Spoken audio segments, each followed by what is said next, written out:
In today's video, you will be seeing your first gameplay video of what went down at the first Kingdoms tournament. Stay tuned for the rest of the video. Hey YouTube, Tyler here with the KingdomsTCG, and I want to thank you for spending your precious time and clicking on this video.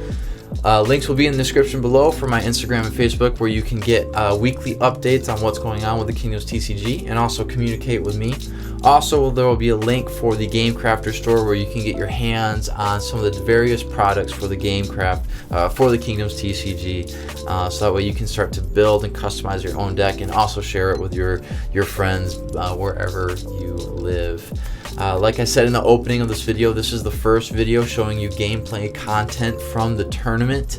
The games ranged from different times, and this first one we're going to be starting out with a nice light one, a game that roughly took about 15 minutes, and I'm super pumped to be doing this video the way that I wanted to do it. Might be a little nerdy, might be a little dorky, but we're going to treat it like an ESPN live stream. We are going to be treating it like Magic the Gathering would do it, or that Yu-Gi-Oh! Or Pokemon would do it. I had set up cameras above the gameplay mats. I had put up some microphones to try to pick up the audio, even though it wasn't exactly what I was hoping for. And the games have already been recorded, and now we are watching them again and going to give you some commentary as we're watching it. And so with that, I hope you guys enjoy this video. As let me grab my paper real quick, as we are going to see the 7 seed Austin C versus Caleb the 10 seed Estercrest versus Furbish. I hope you guys enjoy. Alright, so here is our first match in the single elimination tournament that we had for the Kingdoms tournament. We have Austin on the left and we have Caleb on the right. Caleb is playing with the Kingdom of Furbish, and you see that he's opened up with the Sacred the Room, which is a 1300 health Sacred. And then you have Austin Co, who is opening up with Tanis' Dwelling Place, which I believe he did choose for his first Sacred. We see right at the beginning, Austin Co is already going to open up with a mulligan. He's going to be getting rid of 3 cards, which is going to drop his health of his Sacred down to 13 or to 1200, and which is kind of interesting. You know, the whole mulliganing thing can be a little difficult because you are already giving yourself damage that you have to consider when you're going to play the game. But we'll see if that has an effect for this match. Austin is coming in at a lower seed in the match. Caleb's seed is coming in pretty low, but that was just because for the tournament he was not there for pool play, so therefore he wasn't able to play to contribute to his overall seed in the tournament. You see that Caleb is actually mulligan 3 cards as well, which is going to drop his overall health to 1000. So right out of the gate, both players have mulliganed 3 cards, dropping their health down. So Austin is now at 1200 for his Sacred, and Caleb is now at 1000. And so I'll be curious to see what cards they were able to get back or bring into their hand after getting rid of some cards. I'll point out that before gameplay officially starts, we only have information on Austin's record throughout the night, and prior to the tournament he went unfortunately 0-3. He had lost twice against 2 different Linford players, and then he had lost against a Furbish player.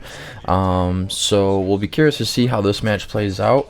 When it comes to his overall deck construction, he is running quite a bit of Estercrest cards, and his personal preference, he was saying that Earthquake and Mountain Yeti and Elite Archer were some of his favorite cards. So be curious to see how that plays out. So already going into start of gameplay, you see that Austin has brought out Outpost Tower, which is a great phase 1 opening round 1 card because it's a solid 300 card to put down on the field, which can serve as a meat shield, if you will, but also an excellent card that you can go into attack with. And it's just a great card to start getting into your fortress, start digging for the cards that you need, and starting to get some card advantage. Caleb on his hand, for his turn, he's played a token, 3 token, which is excellent. I'll start to set up his Magicka bonus that he needs, because especially as a Furbish player, a lot of the cards that they have are super expensive, so any advantage they can get to start generating the Magicka that they need is perfect for what they need to do. And you saw that he sent Young Child to the graveyard, so we'll be curious to see if he's going to bring that back for this match. So now Austin Coe taking his second turn. He's going to bring out Defender, which Defender's ability is your opponent has to take a card from their hand, put it in their graveyard. So I'll be curious to see if that makes Caleb struggle now having to get rid of a card maybe that he got through a mulligan or something.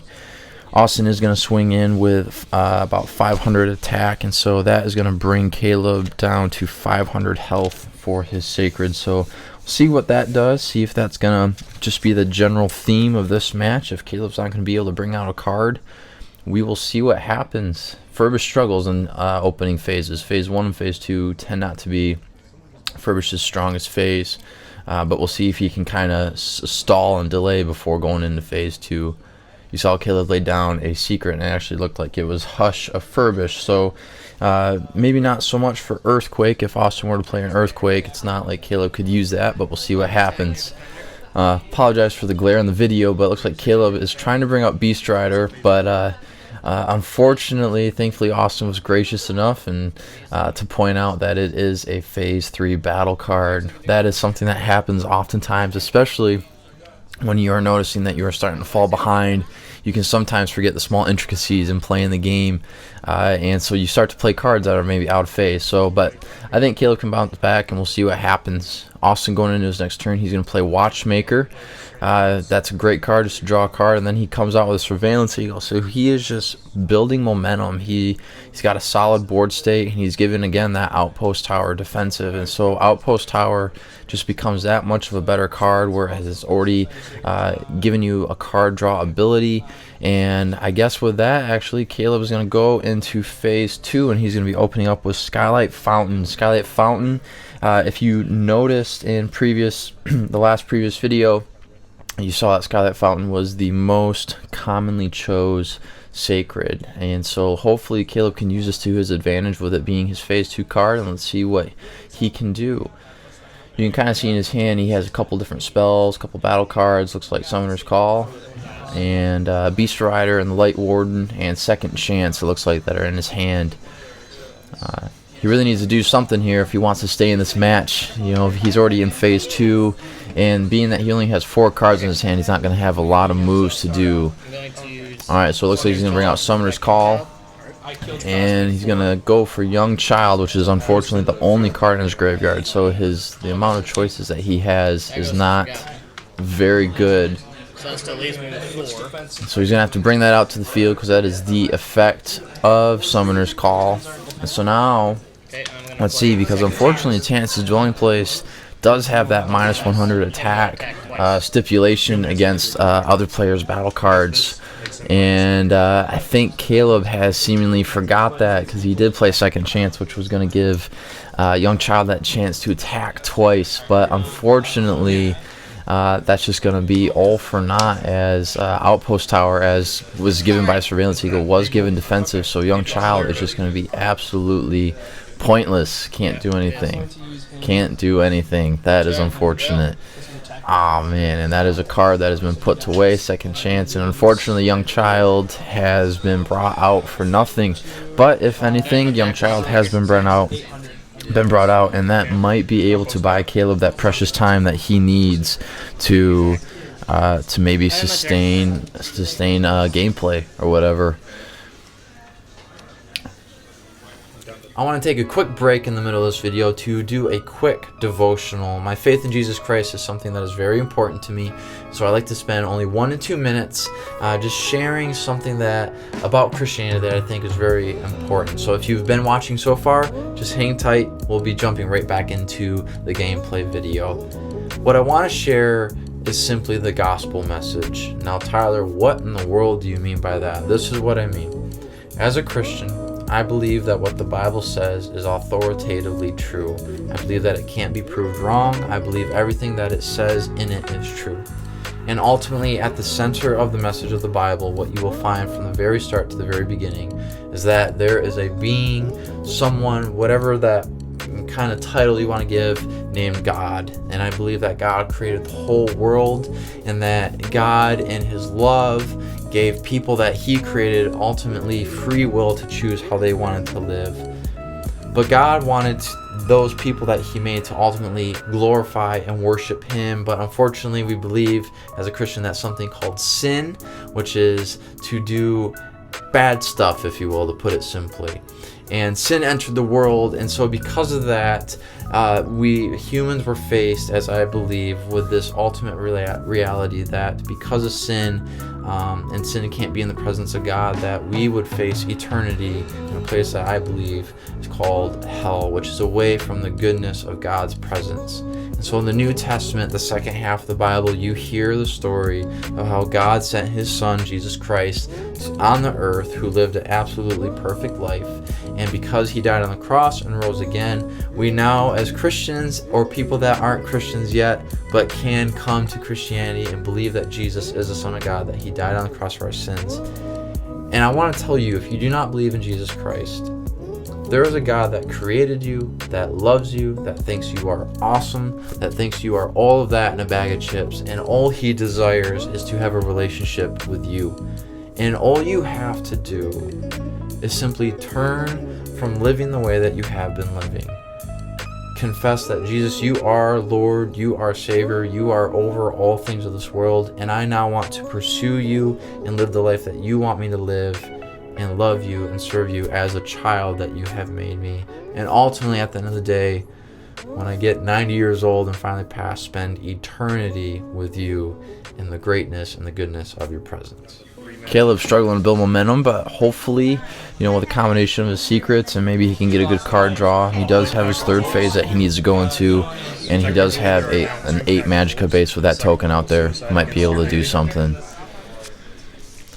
And then suicide against your baby. 2, 5. Austin bringing out just more and more cards, but you'll see he actually made a mistake there, and that's the thing. Thankfully, this isn't a super formal tournament.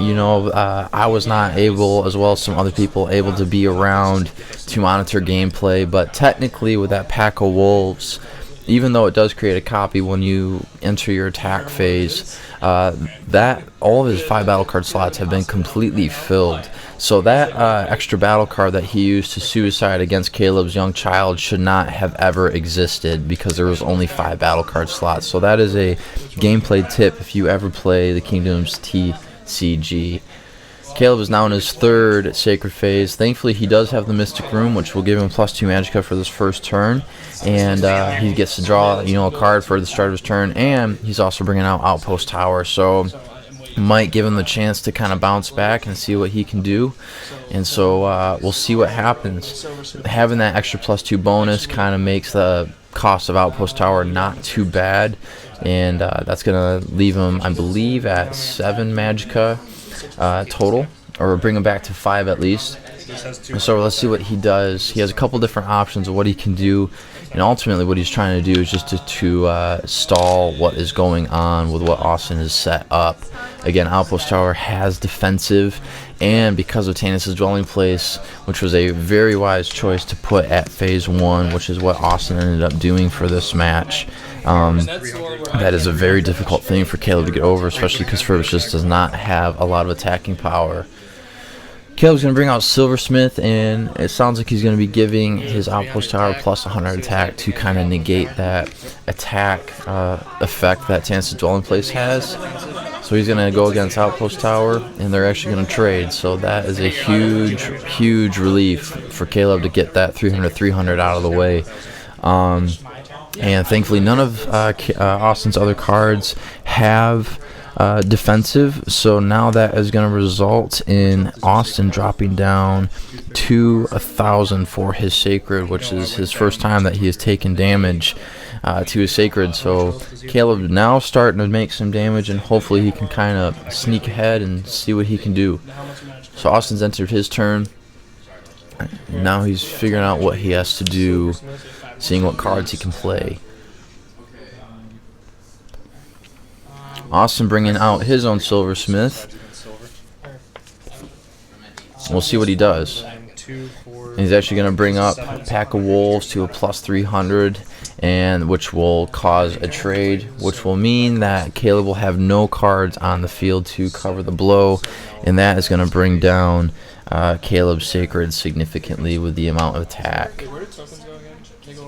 or not attacking yet. He's bringing more cards in. Okay, my turn. Alright, so now it's Caleb's turn. We're going to see what Caleb can do.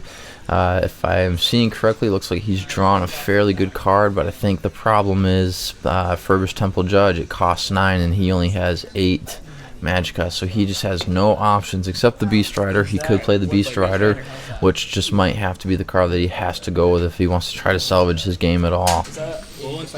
Beast Rider, a good phase 3 card. It stinks because it does hurt your other cards, but it is a good temporary hold that can kind of keep you alive if need be. He is going to get rid of Defender, and anything that Caleb can do to get rid of a card, that he will gladly do that. And that was because Defender was given defensive from the other Surveillance Eagle that came out.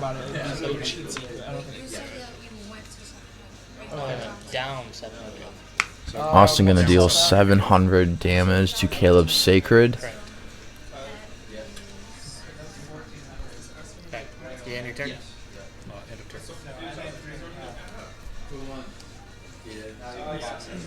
Really? You got 2 wins because of the Oh.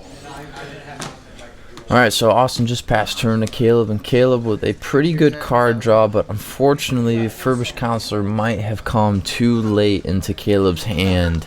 It's going to be a little difficult for Caleb to come back unless he can get a pretty solid spell, maybe a silence or something like that, but he is going to bring out Counselor. He is going to give plus 100 to the Beast Rider because of Counselor's ability when he comes up to the field, and now he does have that Gift 2 Impact 2 ability where he can sustain Counselor if he wants to. But Caleb actually dealing a significant amount of damage to Austin's Sacred, which is going to bring him down all the way to 100. So there is a chance for Caleb to start making some hits onto Caleb or onto Austin, but Austin just continues to bring it out, and that's probably going to be the game. I believe so. And that is game, folks. Austin was able to deliver a final blow of 1,000 damage, and that is the first game. And I hope you guys enjoyed this first game. Thank you guys for watching this video. Stay tuned for next week, where hopefully you'll get more Kingdoms TCG content. I am curious though, what did you guys think of this video? Did you guys like the style? What are some tips and tricks that maybe you have for recording gameplay videos that maybe I could use, so that way the quality of my gameplay videos I have for you guys in the future are much better? With that, I hope you guys have a good rest of your evening, day, night, whenever you're watching this video. Thanks for watching.